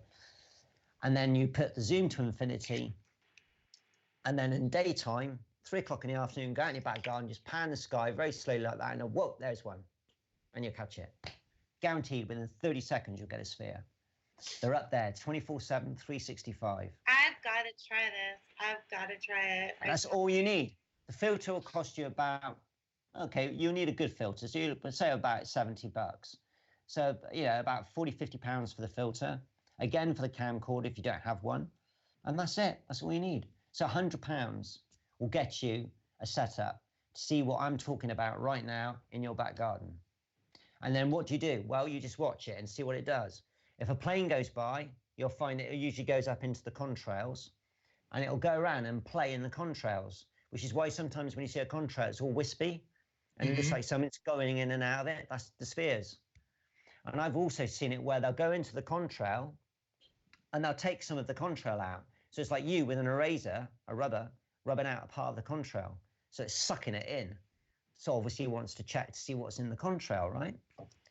Yep. So that's what it's doing. So they're taking up soil, they're taking up water, they take humans, they take animals, they take parts of the contrails of planes, they take berries, they take leaves, they take mud, soil, they take everything.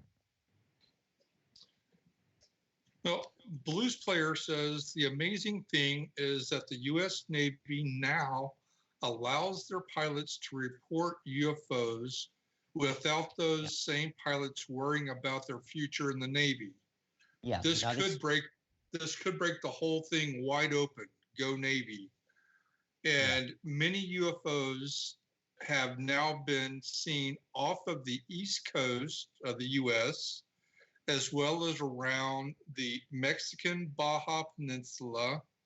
Both areas are where the Navy does training cruises. Ooh. That was what I was going to ask you. Being the fact that I do have my night vision scope now, is there any particular area that I would need to look at? I heard Orion's Belt is a hot spot. Right. Well, here in the UK, where I am, because obviously I've checked all parts of the sky, and I find I get the most traffic from the north. And when I saw those massive big flying saucers go over my house that night, they were all heading north. So, yeah, and it would probably be after about midnight where it gets busy, for UFOs. So for me here in the UK, that's the best part. So that's where I tend to concentrate the majority of my time. I'm looking out towards the north of England, towards the north part of England, and I'm looking at probably 11 o'clock onwards in time, my time. So, because obviously you can't pan the whole sky, right? And right. I'm always thinking I'm missing something, and occasionally I might move it around and have a look over the south or the west. But usually what happens is they're coming from that and they're going over north. But I find that other stuff's going on in that part of the sky as well, where I'm finding stuff, they're coming in from all different directions and they all seem to be heading that way. So that's why I always point towards the north of the UK. It's those crafty little Scotsmen up there. Oh, Dundee. Wow. I had a guy I had a guy in Dundee in Scotland, and he was, I don't know what's happened to him. His name was Gary. I'll never forget it. He was the guy that told me which particular type of night visions to buy. I mean, I had Ed Grimsley, but he was using this particular type, and he was getting them nearly every night. And wow, and he was recording them off his TV, and the stuff that he was getting. I mean, Dundee was such a hot spot, probably still is, you know. But yeah, there you go. You see, no problem at all there. He was getting them all the time. Sometimes you get like 3 or 4 coming up. They look like jets, but this is in space. And then you've got other ones coming in as well, and they're all, and you don't know what to do. There's so many of them. It's like, which one do I track? Which one do I track? You know, it can be that busy. Yeah, and there's been lots of accidents up in the North Sea, above Scotland and over by Russia. I mean, they lost 2 submarines up that way, 2 nuclear-powered submarines. You've had some ships go down up that area. That's right. And you've had a lot of military planes being called out in that area as well because of unidentified objects flying around. And it's all up there. It's all up that part. So that would explain why I'm probably getting more traffic towards the north than anywhere else. Where you are, of course, I don't know. But what time do you go out when you sky watch, Brian? Do you go out quite early? I go out about 9 to about midnight here, my time. Yeah.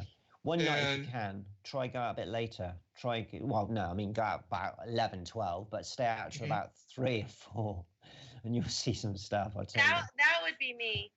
It was really funny because when I was there in Reno, always looking towards the north and everything, I would get these strange lights that would appear. And I mean, they'd be really, really bright, and you can see them getting closer to you, and then they'll just kind of dim out, and then they'll kind of like vanish, and the next thing you see is this sort of a bluish green strike, like lightning, and it's just gone. And I've seen satellites where they come over and they do the pulses and everything. Yeah. And my son was out with me watching, and we watched this one. It had to be in the satellite because it took about 15, 20 seconds to cross the major part of the sky. And it would pulse like every 5 seconds. Yeah. Yeah, I've seen that.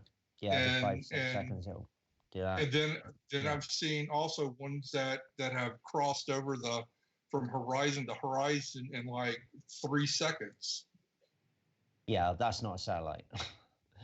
Well, yeah, because like I was saying earlier, when I was about 12, I was watching the sky and I saw that thing like in the sky. But speaking of, with Brian has seen here in Reno, speaking of Reno, I want to tell you guys about my UFO experience, which was pretty big. And I say pretty big because I saw it very close, very, very close. And to everything that we've been talking about the last, hour and a half, I'm really pretty convinced it was ET, UFO, because it did happen near the airport. Now, a lot of people will say, oh, you just saw an airplane, Susie. And I don't talk about this a lot because a lot of people don't believe me. But this is my opportune moment, being that it's their topic. But I was driving home. And I'm thinking it was probably about 11 o'clock at night. I was pregnant with Zoe. So it was, 11 years ago, 12 years ago. I was driving home late at night and next to the airport. And I had my windows down because it was warm. It was a summer night, Brian, I could hear you type. Oh, sorry.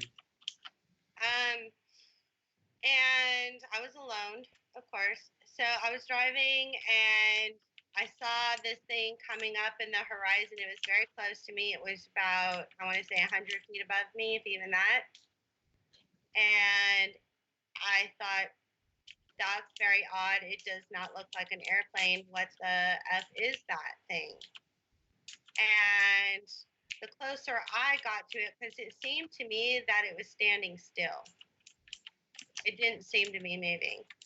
So the closer I got to it, the more like weird I thought it was. And I actually had a few moments to analyze it. And I've tried drawing this for people, and I've tried looking at military crafts that look like this, and I have not been able to find one. But it looked like two boomerangs crossing over each other. Does that make sense to you, Richard? Well, there are UFOs that are boomerang shaped, but to have two that cross over, I've not seen that. But yeah, it was like like if you have two boomerangs and you cross them over each other, and then Gotcha. at each end had a beam of light. Oh, okay. So you had a beam of light going on there. Okay. Yes, there were 4 beams of lights. Yeah. And it was just hovering. It was just sitting there. And like I said, I had my windows down, was not making any noise. I turned my music down because I was like, what the F is this? And I had a point where I could make a U-turn in the road because I wanted to get a better look at it. And so I went and I made the U-turn. And once I made the U-turn and got back on the other road, it was gone. Literally just freaking gone. And I'll never forget, never forget that. I'll never forget how it looked. It was silver in color. And yeah, that's the best I can describe it as. And I tried to tell people about it. Like the next day, I was like, guess what I saw? And everyone was like, you're crazy. That was just an airplane. No, it was not an airplane, guys. Yeah, but you know what an airplane looks like, don't you? With the, the red and the green lights flashing, and it makes a noise, and exactly. Well, if your brain is telling you that's not an aircraft, usually 9 times out of 10, your brain is telling you correctly. Yes. So, you saw an unidentified flying object. So you saw a UFO.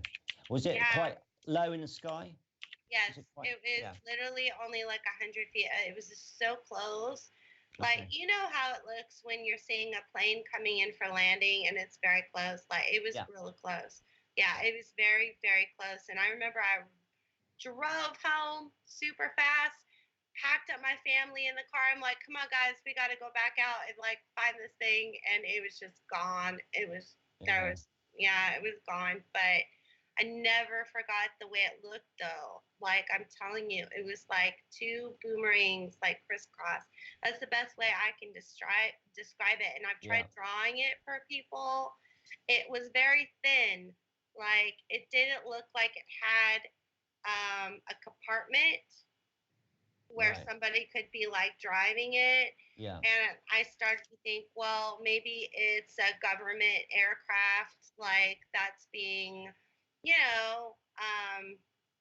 maneuvered by the government, not actually like having someone sitting in there driving it, I mean, this was way back in 2007, so. Did you find out if anyone else had seen it? No. Okay.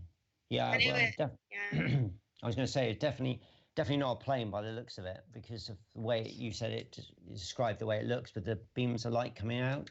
Yeah. And a silver in color as well. Is that right? Yep, it was silver. Okay. Yeah. Yeah. Wow. Yeah. Yeah, there you go. So it just kind of it clicked to me. I'm like, holy shit, they exist. Whoa. Yeah, you should go with your first gut feeling. It's not a plane. It's not a plane. So I'd say that was definitely something else. But there are boomerang-shaped UFOs. In fact, there was one that the astronauts saw Do you remember the video? Have you seen it? It's on YouTube where it's in the ionosphere. So it's about, I don't know, 90,000 feet up, and the space shuttle, because it was a space shuttle at the time, was looking down, and this thing was like a propeller, but you could see it was boomerang shaped. And NASA said it was a bit of debris from the ISS. Of course they did. Yeah. I don't think so. Well, I freaking saw it myself, and it was like 100 feet above me. Yeah. Yeah. And, I wasn't scared. So when I saw it, I wasn't scared at all. I was just kind of like blown away. I was in shock, I think. Yeah, I think a lot of people say, oh, no, I'll be too scared to see it, a UFO or any. You're not. Seriously. You're more interested. You want to know more. You want to know where it come from, or what's its purpose there, and what's it going to do next. More than, oh my God. Yeah. Oh yeah, most definitely. I know you turned me on to the missing 411. Yeah. I've always had an interest in sky watching. I love watching meteor showers. I've got a 8-inch telescope that I go out, and I've actually got to see Orion's Nebula, which is really cool. And yeah, so now going out and taking a look and saying, oh yeah, there goes a satellite, or what is that? That's kind of a strange looking thing. Why is it moving so fast and at weird angles? But it's just awesome to talk to you. Every time I talk to you, I always find something else I want to get into and learn more about. And like I said, the missing 411, that is absolutely amazing, almost to the point of being really scary. Yeah. In fact, I think it's more. I was just going to say, sorry, bro. It was more amazing than the UFOs. If you don't know what the missing 411 is, go out to Richard's Facebook page and everything. He's got a really good thing out there talking about the 411, or just go out to the web, your Google, and do a search on it, and you would be surprised. And it's really amazing how the government kind of covers up all these things. And I'm not talking conspiracy type stuff now. I'm talking, no, this person never existed, but we've got a search party looking for him. Yeah. In fact, some hikers went missing last week. They saw a UFO. It was in one of the national parks. I can't remember which one. And they decided to go off hiking to see if they could find it, because they said the UFO was coming down. And they didn't know if it had crashed, but it looked like it was in distress. So anyway, these 4 hikers go off, and they still haven't been found. And it's been over a week now. So we think they've gone. Yeah. This is, really sad. But some of the stuff that, you'll find on there, it's pretty distressing. But I think people need to know about it, because, especially, if you're going into any of these national parks, especially Yosemite, which seems to be the worst one of all for people going missing, they don't know why, but it is, do not enter that without, some sort of like a satellite tracking beacon that you can buy to take with you. They cost a few $100, but trust me, you need one of those. And a weapon of some kind, because apparently no one's ever been taken with both those items on them. So I've been led to believe, anyway.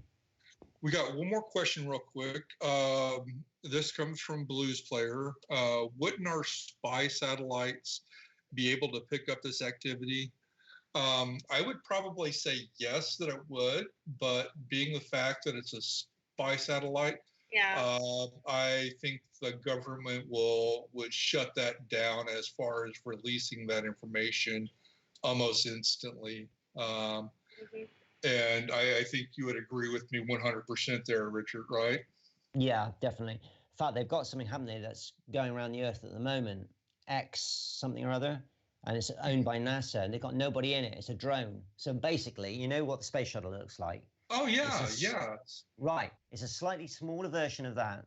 It's a proper shuttle with wheels, and stuff, but there's no one inside. It's all full of electrical equipment. Nobody knows basically what's inside it, but it's got guidance system and everything. And that's now going around our Earth continuously. And nobody knows what's up there. Nobody knows what it's doing, but NASA's controlling it. And I think personally that's what they're doing with that. I think they're recording everything that's going on and checking out, because I think that's part of the reason why the ISS is up there as well. And that's another theory of mine, but I don't think they put an ISS up there just to take spiders up to see how webs act in space. I think there's a little bit more to it than that, guys. Yeah, for sure. Yeah, I do remember something about that X plane. I can't remember what the name was. Yeah, X something or other. There's a name for it.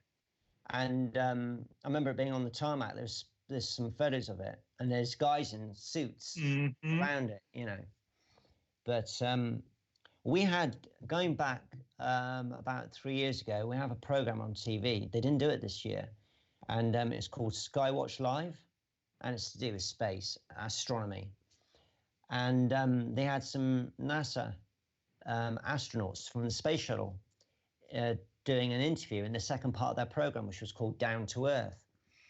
And that only lasted for half an hour. And I recorded them because I wasn't in at the time. And one of the questions a young lad phoned in to ask this guy, the space shuttle astronaut, was, has he ever seen a UFO? Now, in this room, you've got the guy who's presenting the program. You've got the guy sitting on the side with a couple of other astronauts. We've got 3 astronauts, can't remember their names, but they were space shuttle astronauts. On the other side, we got a lady from NASA. She's quite high up in NASA. She's one of their directors. Before the space shuttle guy could answer the question, she went like that. Because he was about to say something like, wow. Yeah, I know. And everyone missed it. I couldn't understand why everybody missed it. I put it all up on Facebook. But you know what? Every single one of those programs is on YouTube, except for that one. And the program's on there, but because it's an hour-and-a-half program on each one, okay? And it's the down-to-earth part, which was the half-an-hour part, and that's when it happened. And the hour program of that one was on there. All of them are. There's 6 in total. So we got 6, and then we got 5 of the others. That last half hour of that woman doing the cough to interrupt the astronaut is not there. You'll not find it anywhere on YouTube. It's been taken down. But he then goes on to say, oh, no, we don't see anything. Actually, see, it was awkward. It was an awkward moment in the room, and you could cut it with a knife, seriously. It was amazing. It was so obvious that this woman was saying, hey, guys, don't answer that question. This documentary that I watched a week and a half or whenever it was, it actually was talking about the astronauts and having signed that non-disclosure statement saying they wouldn't say anything that they did or saw up there in space until they basically died. Actually, a few of them have actually broke their silence just a couple months before they passed away. And they actually said, yeah, that there were stuff up there, and they were even kind of visited while they were on the moon. Yeah, I heard that as well. And we were looking at the X-37B space plane. It's yep. Yeah, and that's literally, as we speak, guys, that's flying around the Earth, doing whatever it is it's supposed to be doing. But nobody knows. Nobody knows the agenda of that plane and what it's for or anything. It's costing billions of dollars, but nobody knows what it's for. But that's my theory anyway. That's why it's up there, I think.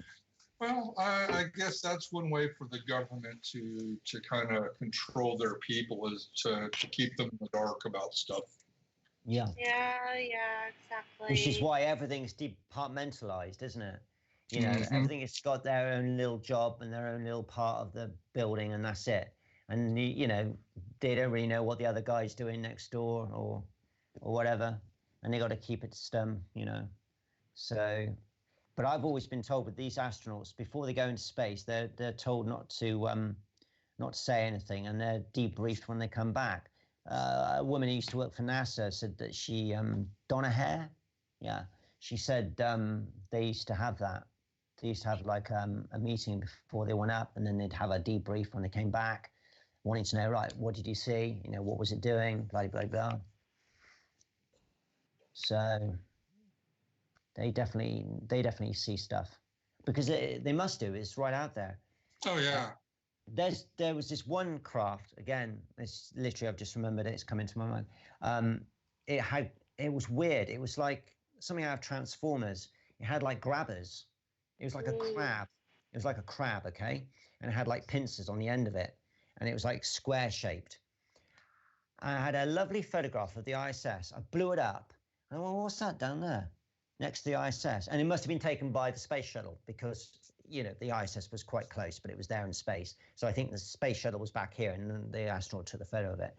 And by the ISS was this thing, this, you know, whatever it was. And I sort of Googled it and went into it a little bit, and I found there are other photographs of this UFO with these grabber things. And there's one, funnily enough, right by the sun. It seems to go out towards the sun to get energy. Because a lot of UFOs, they go around our sun, and like they do with thunderstorms, they suck up the energy from the sun, the plasma, which they must use to power their cells, I suppose, to you know, to fly the craft. And there was one of these there as well. But that photograph, I went back in and I can't find it. It's gone. So yeah, I tried to take a photo of it. I tried to download it and it wouldn't work. I just couldn't get it. Very odd. Like that one photo you said you took that disappeared, like in your house. Yeah. No, there's another one where it was on the ISS. They were in the cockpit, and this was live on the laptop. And all of a sudden, this black triangle thing flew across, and I took a screenshot of it, and I got just the tip of the wing, and I had a lovely glossy photo of it, but it's so big, you know, and it's gone. I can't find it anywhere. So. Otherwise, I'd go, hey guys, look at this. I'd show you right now. So what's crazy is that most people nowadays are accepting the fact that ET exists and we are in fact seeing crafts. But I think what we're now having a problem with is why is the government like hiding all of this stuff from us? I think that's kind of becoming a bigger issue at this point. I mean, yeah. I understand that they exist. I've seen them, but why is it all being hidden? Or why is it all a big conspiracy? Which brings me to one last question, because I know there's a bunch of people listening wanting me to ask this. What do you feel about Area 151 or right now, like what's going on? Yes, Area 51. Yeah, Area 51. I'm sorry. Like, do you really think that people are going to be storming Area 51, or like, is there anything like, what do you think is going on at Area 51? Okay. I'll tell you what I think. I've done a little bit of research on this. I've been told I'm the ringleader, by the way. I'm the one organizing it all. That's what I heard also. Yeah. Nothing to do with me. I know nothing about it. So, well, for a start, you're not getting the right building because there's basically nothing there anymore. From what I gather, just biplanes and a bit of debris, and that's about it. So they're not even going to, if they're going to storm a building, I'd try and probably go somewhere else. And I'm not the only person that thinks that. So, but I think it's all a marketing ploy, personally, to make money. You go on the internet now, you can buy jumpers, T-shirts, boxer shorts, socks, ties, caps, pens. Well, you can do that anyway by just driving down the highway and going to, now they've got the gift shops there, and, you know, around the Area 51. I mean, you think about it. For a start, They've got a cat house called there's a couple of guys that are, you know, making money out of it. It's a money spinner. That's all. Yeah, I think it was just that. I think it came out as a joke. Yeah. And it went a bit. I think it went a little bit too far. Yeah. But I've been around the block a few times and everything, and there are some crazy people out there that just might try to do this. But I hate to say it, that from the edge of the installation to where the air traffic control tower is, you've got 21 miles of desert and mountain. That's right. And it is in the desert. It's high desert and it's hot, and they do have ground sensors all around the perimeter of Area 51. Yeah. Yeah, they might make it in a couple of miles, but that's about it. Would I do it? No, I would not do it. No. I would sit back and sell water and ice and make my money that way. But you guys heard Richard. He just said he don't think there's anything there at Area 51. No, it's all at S4 and other bases. I think that soon as Area 51 was basically said, that there is compromise. They moved everything. Everything is elsewhere. If they wanted it to try to get something that the government's doing, they should try hard. Yeah. But there are lots of other bases around the world that may have stuff, but apparently Area 51 is there, and you've got S4 here, and you've got Papoose Lake, which is a dry bed lake in between. I think there is about a 20-mile distance between the two. S4 is built into a side of a mountain, and it's basically impregnable. But there is an underground train that goes between Area 51 and S4. You just move everything. It's easy. Yeah. And it was also known that, also rumored that when the UFO crashed there at Roswell, they actually used the Sandia Mountains, which is at Kirtland Air Force Base, for the UFO and the bodies. Then since then, it has been moved to Taos, to Area 51 or elsewhere. And I've been inside of the Sandia Mountain complex, and you can only go one level. Everything else below level 1, ground floor, is flooded. So. Wow. That says a lot, doesn't it? That speaks volumes. Yeah. But yeah, this Area 51 thing, I don't think I think all that's going to happen on the 20th of September is there's going to be a big party in Vegas. I think that's all that's going to happen. Oh yeah.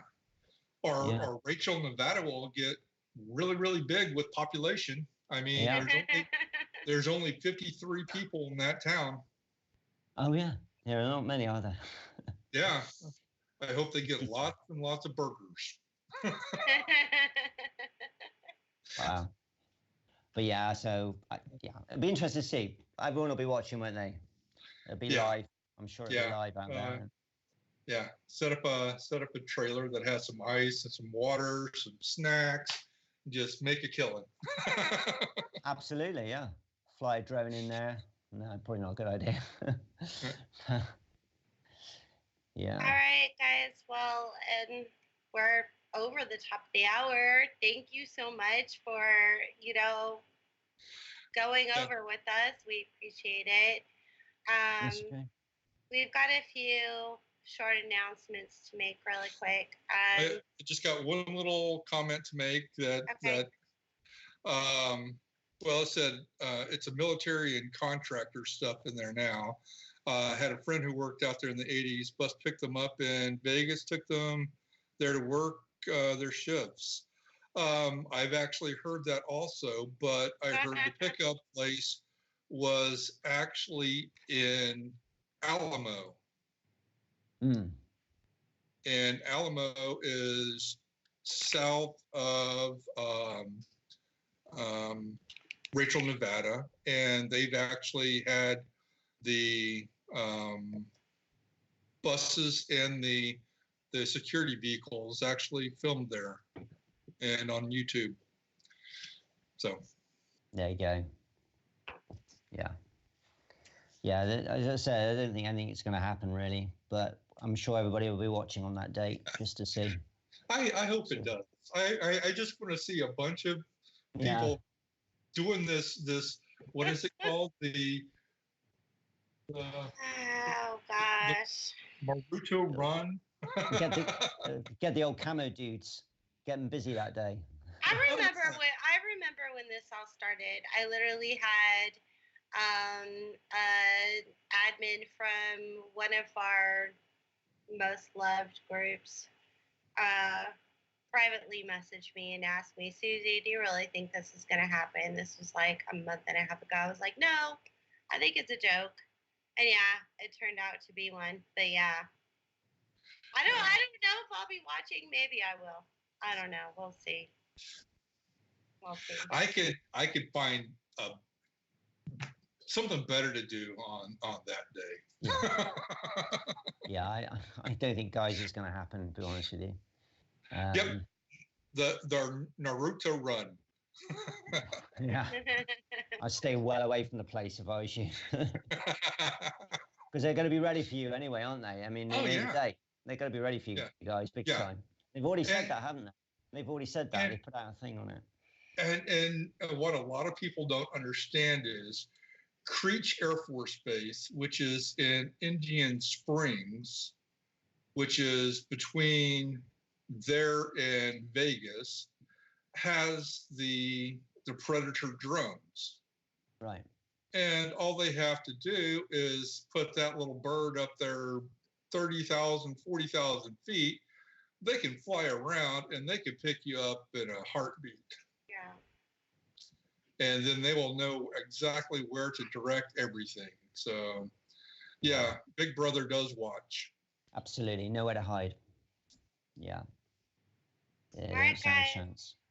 Well, we need to conclude because I'm pretty sure that Richard has things to do. I want to congratulate Nikki Bowery is our winner for honorary member of our Haunting the Afterlife group page.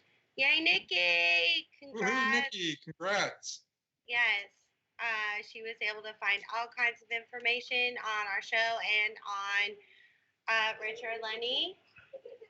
So she will be able to post whatever she wants as long as it's paranormal related on our page pretty much any time she wants to for the next 2 weeks. So thank you so much for your support. We very much appreciate you, Nikki. And thank you for being here during our show. Our next show is 8/16. We've got Jarrett Osborne.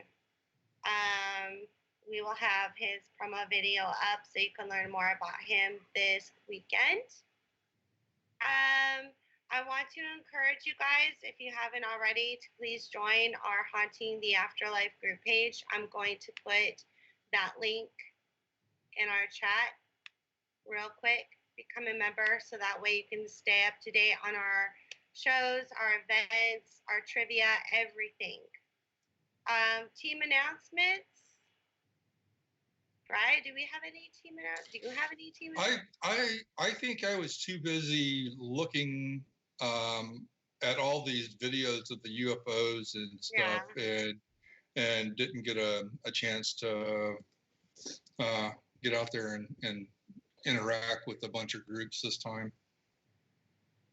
Well, that's all I have. I don't have any team announcements for you guys.